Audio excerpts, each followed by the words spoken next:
Hey guys, Infidel1258 here. Today I want to share with you some thoughts on the three most important things that we need to see in Splinterlands within the next 6 months. In my opinion, it boils down to these things, and if these are done right and well and quickly, I think we see significant financial opportunity because of the bull cycles that can follow due to the interconnected nature of our economy. Land, sorting out the new reward cards, and the need for bringing DEC back to peg. But there's more to it than all of that, and I hope you'll stick around and stay tuned and enjoy this one with me. Thanks guys, have an amazing day. God bless. Let's try and finish with one last thing. Chuni's earlier comment we never got back to. What do you think are the three most important things that should happen in the next 6 months for Splinterlands? 6 months brings us out to December, January, February, March, April, May. So that's leading into the next summer. We need, I think, in the next 6 months, we need top three things. Okay. We need land to be claimable. We need land to be claimable, and that means we need the non-card market to be engageable, like usable. We need some degree of that be released so that we can begin imagining the revenue opportunities and how we play the market, because when land launches, those assets that are coming out of land are going to be a new revenue stream for this game and for the ecosystem of players. Not to mention a new cost to certain people who don't have land but want those assets. And that whole thing needs to be better understood, and it will garner great deals of excitement, not to mention renewed engagement from people who have a ton of assets like, you know, June, I know you support and you love Gank and Keys. Those guys, Gank's got land, Keys has land, you know, I've got land. Land's a big deal, and that needs to be the top priority. And I think they're going to tackle that. I think they've been quite clear. I think even this year we're going to be able to claim it. I think that has to happen. I think that is singularly the most important thing the game can do. It's so transformative. It's a whole new opportunity. It's going to do so many dramatic things for card ownership and therefore rental ownership because of the staking requirements of cards on the land. We need to know all about that. It needs to be so much better understood. Actually, I think first planned. I don't know that they have it planned. I want that planned and then articulated and then executed, hopefully within the next 6 months. But some of that won't be, I don't think, right? Some of that won't be. But that ball must begin rolling. It feels as though it's not, even though it is, it's quietly rolling in the background. We need to see that happen in the next 6 months. That's the most important thing. And that leads me to cards. We talked about how that would have huge implications for cards.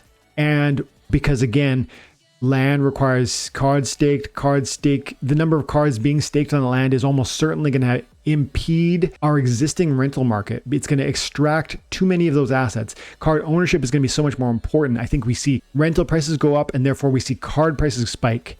That could garner all kinds of new interest in the game because it would be a boom cycle. And so this is why land's so important. But then it brings me into the card conversation because we're going to see where there's a ton of reward cards that are rolling out, and we need to be prepared for that. Although it is fun to see massive bull cycles in the card ownership of Splinterlands assets because there's no new reward cards, that is possible, and that did happen, and it could happen again. That is fun, but I don't want to see it. So my second thing that I want to see in the next 6 months, we need to see a whole new list of reward cards. Fresh cards. Look at these, 88%, 76%, 70. You know, these are really getting close, except for, you know, Harklaw for some reason, quite a bit lower than the rest. But all of these, there's 21 in here, 3, 6, 9, 12, 15, 18. There's 21 reward cards that include up to the Uraeus and this whole new Vampire Bat Murd Hampier, 1, 2, 3, 4, 5, 6, 7, 8, 9, 10, 11, 12. So there's 12 that have a lot of maybe runway, let's say. And there's 21 that need replacement like now. I don't even mean 6 months. Like it's got to be in the next 3 months for sure. And it'd be awesome if we saw 12 new ones, you know, January. It seems to me that's possible. It seems to me that's necessary. And it also makes me think that would be good timing for the land conversation and all that, the card requirements around land, the staking and whatnot we just mentioned. We need more cards, not less. And so even if we could get the next 21, let's do another heat of 21 with 3 across every splinter and have that ready for January. I think, or, January, February, March in the next 3-4 months. And let's see, what else strikes me as deeply important? Well, I think we need to navigate this reward soulbound business, because I think this is actually, they talked about wanting to do it. So there would be a dramatic transformation to the reward payouts of this game. It would have deep implications toward the card market, the profitability for players, and the land conversation around what are you staking if your reward cards are soulbound and they can't even move. Therefore, you can't rent them. Therefore, you can't buy them off the market to then populate land. I think these to me are the 3 biggest things, and that's not, there are other huge topics. I think more syncs for DEC, more syncs for vouchers.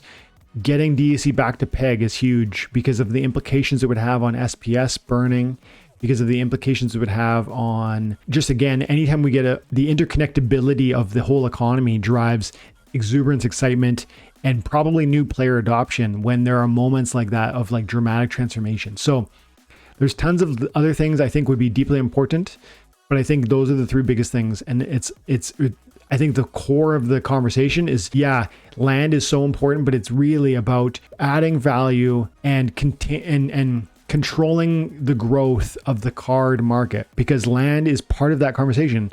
It's going to be a sink for so many cards. Then if you create that, you need to be prepared to handle the reward cards that are coming out. And then, I think those are the 3 biggest things that I would say. And I would, maybe I'll leave it there, guys. Any comments on that before we go though? How good does the non-card market look? Asking the Mavs out there. I haven't looked at it. I lost my Mav status, so I didn't lose it. I asked it to be removed. So you guys know that I made a time and attention, or I made a 1258 Discord account. I had Infidel 1258, and that was my original Discord account, and that was linked to my Mav status. And now I need to relink my 1258 account, because that is the only one I have keys to. You guys know this maybe, but maybe you don't.